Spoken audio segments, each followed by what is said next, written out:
Hello everyone. तो इस video में हम बात करेंगे लेजर पोस्टिंग की। तो लेजर पोस्टिंग के लिए हमें कुछ जनरल एंट्रीज़ की ज़रूरत पड़ती है, इसलिए मैंने उनको पहले से ही लिख लिया है। ये हमारे ट्रांजैक्शंस हैं, इनसे हम पहले जनरल में कन्वर्ट करेंगे, दैन इनको हम लेजर पोस्टिंग करेंगे। तो पहले मैं आपको लेजर के बारे में बता देता हूँ। देखिए, लेजर को एज हम बुक ऑफ फाइनल एंट्री मानते हैं, क्योंकि लेजर में जो अकाउंट्स रिकॉर्ड होते हैं वो फाइनल होते हैं एंड स्पेसिफाइड होते हैं। तो लेजर की मैं डेफिनेशन आपको बता दूं। Ledger is a book of final entry in which accounts are posted permanently and specifiedly. तो हमें लेजर पोस्टिंग के लिए कुछ जनरल एंट्रीज़ की ज़रूरत पड़ेगी, इसलिए पहले हम जनरल एंट्रीज़ कर लेते हैं। हमारी फर्स्ट एंट्री होगी परचेज गुड्स फॉर कैश ₹2000। हम गुड्स परचेज कर रहे हैं, हमें गुड्स का नेम नहीं पता है, तो हम क्या यूज़ करेंगे? Purchases account debit to cash account. Goods हमारे पास आए एंड हमारे पास से कैश गया, अमाउंट फिल कर देंगे 2000। नरेशन हो जाएगी बीइंग गुड्स परचेस्ड।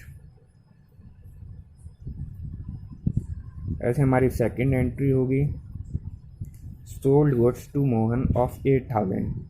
देखिए, इसमें हम मोहन को सोल्ड कर रहे हैं, तो इसमें कहीं कैश का इंडिकेशन नहीं है कि हमने उसको कैश में सोल्ड किया है, तो इसको हम एज अ क्रेडिट ट्रांजैक्शन मानेंगे। तो इसकी एंट्री होगी गुड्स सोल्ड करेंगे मोहन को, तो मोहन हमारा रिसीवर है एंड हम इसको डेबिट कर देंगे, मोहन से अकाउंट डेबिट। एंड हमारे पास से गुड्स गया है, गुड्स का हमें नेम नहीं मालूम है, इसलिए हम उसे एज अ सेल्स लिखेंगे टू सेल्स अकाउंट।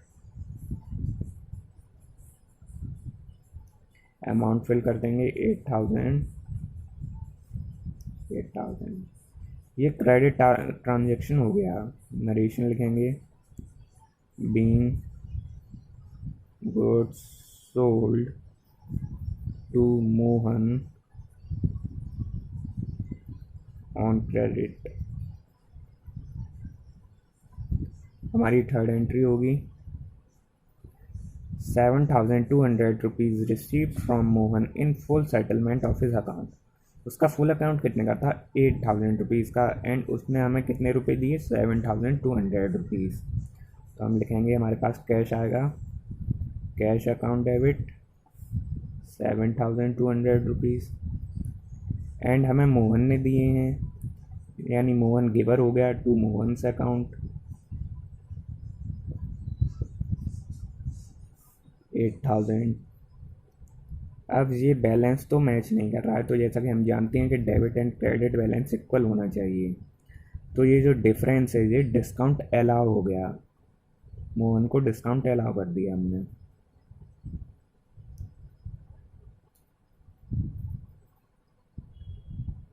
कितने का? 800 रुपीज़। अब ये इक्वल हो जाएंगे 8000। नरेशन होगी cash received from Mohan in full settlement of his account.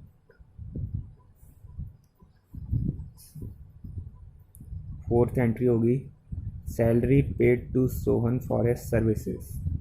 अब देखिए, यहाँ पे सैलरी भी आ रही है, सैलरी हमारी डेबिट होती है एंड हम मोहन को पे कर रहे हैं, तो एज अ मोहन रिसीवर है, तो अकॉर्डिंग टू रूल्स सोहन भी डेबिट होना चाहिए। तो दोनों तो डेबिट हो नहीं सकते, इसलिए हम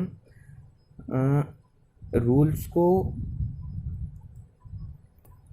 लाइन से फॉलो करते हैं। जैसे पहले हम रियल अकाउंट्स के ही चेक करेंगे, then nominal and then lastly personal. Then इसमें कोई रियल अकाउंट आता है, कैश आता है, हम सैलरी पे करेंगे तो हमारे पास से कैश आएगा। एंट्री हमने टू कैश अकाउंट कर दिया। अब डेबिट साइड रह गई, तो डेबिट में सैलरी ये नॉमिनल अकाउंट है एंड सोहन पर्सनल अकाउंट है, तो पहले अकॉर्डिंग टू रूल्स पहले सैलरी को हम मानेंगे, तो सैलरी हम डेबिट कर देंगे। Salary account debit to cash account, amount pay कर देंगे 800। नरेशन लिख देंगे being salary paid to Sohan, क्योंकि सोहन को दी गई है इसलिए हमने सोहन लिख दिया है। अब देखिए, अब इसी से हम लेजर पोस्टिंग करेंगे। तो ये लेजर का फॉर्मेट होता है, इसमें डेट, पार्टिकुलर्स, जर्नल फॉइल में वो आता है पेज नंबर जहाँ से हमने वो जनरल एंट्री पोस्ट की होती है। तो रुपीज़ डेबिट बैलेंस यहाँ लिखा जाएगा, फिर ऐसे ही डेट, पार्टिकुलर, JF एंड यहाँ पर क्रेडिट बैलेंस, सॉरी यहाँ गलती से डेबिट लिख दिया था, क्रेडिट बैलेंस। तो हम हर अकाउंट की सेपरेट पोस्टिंग करेंगे। तो पहले हम लेते हैं परचेस्ड अकाउंट, यहाँ पर हम लिखेंगे परचेजेस अकाउंट। फर्स्ट अकाउंट हम क्रिएट करेंगे परचेजेस का। देन देखते हैं आप परचेजेस, तो परचेजेस से रिलेटेड अकाउंट कौन सा है, कैश का है। एंड परचेज हमारा डेबिट में है एंड उसका अपोजिट है कैश। तो कैश को हम टू कैश करके लिखेंगे, to cash account. Balance purchase का लिखेंगे 2000। डेट हमारे पास अभी कोई है नहीं इसलिए इसको हम छोड़ देते हैं। एंड हम पहले चेक करेंगे और कोई परचेज से रिलेटेड अकाउंट तो नहीं है, और किसी भी एंट्री में परचेज नहीं है। तो हम यहाँ पे इसको कैसे कंप्लीट करेंगे, लास्ट डेट को, जो भी मंथ की लास्ट डेट होगी, इससे यहाँ पर करेंगे बाई बैलेंस CD। कितना अमाउंट, 2000। जितना अमाउंट इधर होगा उतना ही इधर करना होगा। देन नेक्स्ट मंथ की फर्स्ट डेट को ये बैलेंस यहाँ आ जाएगा as a to balance BD। Transfer हो गया प्रीवियस मंथ का बैलेंस नेक्स्ट मंथ में 2000 रुपीज़।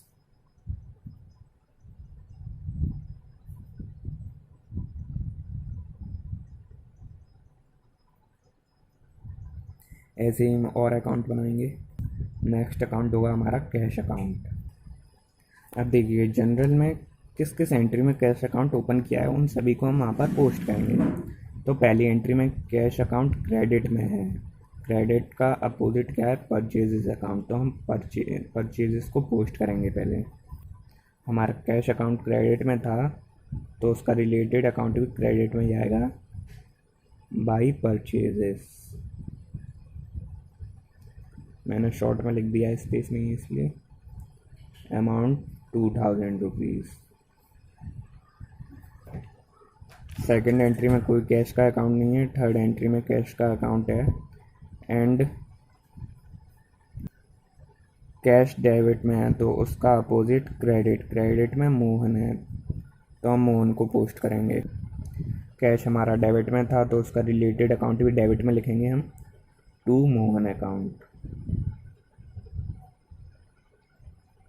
अब देखिए इसमें आपको कन्फ्यूज़न हो सकती है कि बैलेंस हम 7200 फिल करें या फिर 8000। तो इसमें कोई कन्फ्यूज़न होने की बात नहीं है। जो हम अकाउंट बना रहे हैं, जिसका अकाउंट बनाया जा रहा है उसी का बैलेंस नोट किया जाएगा। तो हम कैश का अकाउंट बना रहे हैं, कैश का बैलेंस 200 रुपीज़, तो हम मोहन का बैलेंस फिल नहीं करेंगे। 7200 फिल कर दिया। अब देखते हैं हमारे नेक्स्ट फोर्थ एंट्री में कैश का अकाउंट है, कैश क्रेडिट साइड में है, देन उसका अपोजिट डेबिट है। डेबिट में सैलरी है तो सैलरी को हम पोस्ट करेंगे।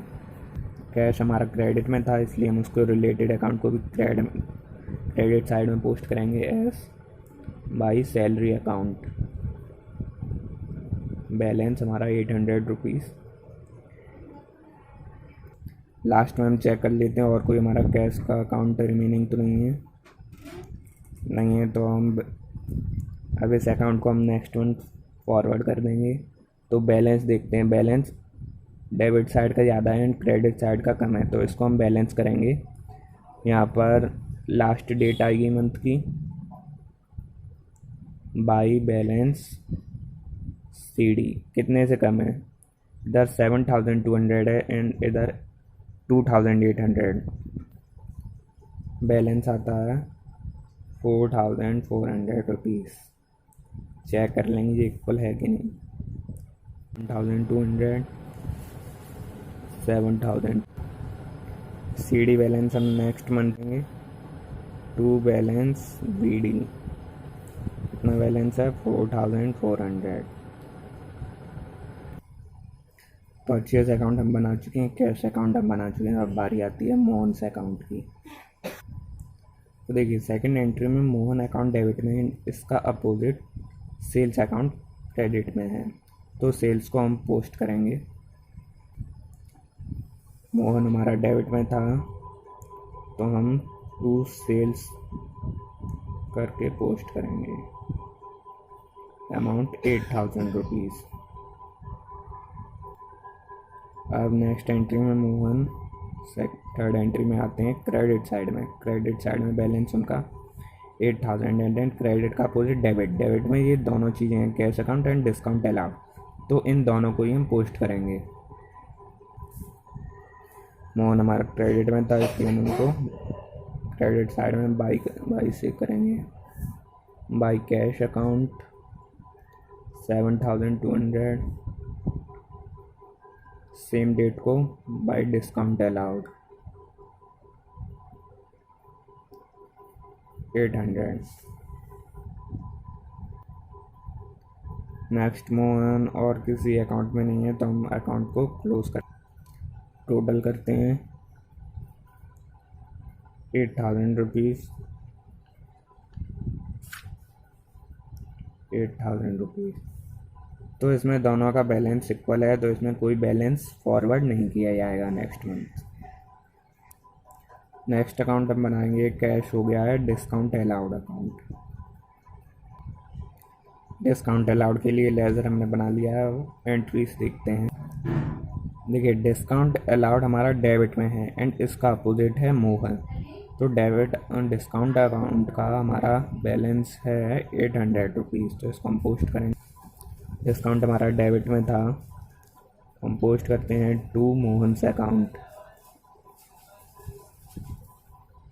अमाउंट था हमारा डिस्काउंट का 800 रुपीज़ एंड अब नेक्स्ट कोई उसमें डिस्काउंट का एंट्री नहीं है तो हम इसको लास्ट मंथ में क्लोज करेंगे।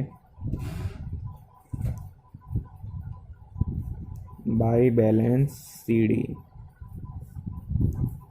इसका टोटल 800 एंड इसका भी इक्वल करने के लिए 800 एंड अब हम इसे नेक्स्ट मंथ की फर्स्ट डेट को ट्रांसफ़र कर देते हैं। To balance BD 800 rupees. तो अब नेक्स्ट पोस्टिंग करेंगे हम सैलरी की। सैलरी ये बस लास्ट अकाउंट है, इसके बाद और कोई अकाउंट नहीं है। तो सैलरी हमारा डेबिट में है तो इसका अपोजिट बैलेंस है कैश, तो इसको हम पोस्ट करेंगे। सैलरी हमारा डेबिट में था, उसका अपोजिट कैश डेबिट साइड में to cash account amount 800 rupees. अब और कोई सैलरी की एंट्री नहीं है इसीलिए हम इसे अब क्लोज करेंगे। ये हमारी लास्ट डेट मंथ की। बाय बैलेंस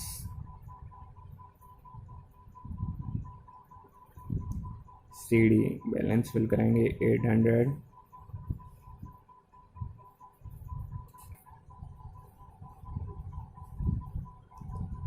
टोटल हो गया 800। इस बैलेंस को हम नेक्स्ट मंथ में ट्रांसफ़र कर देते हैं। First date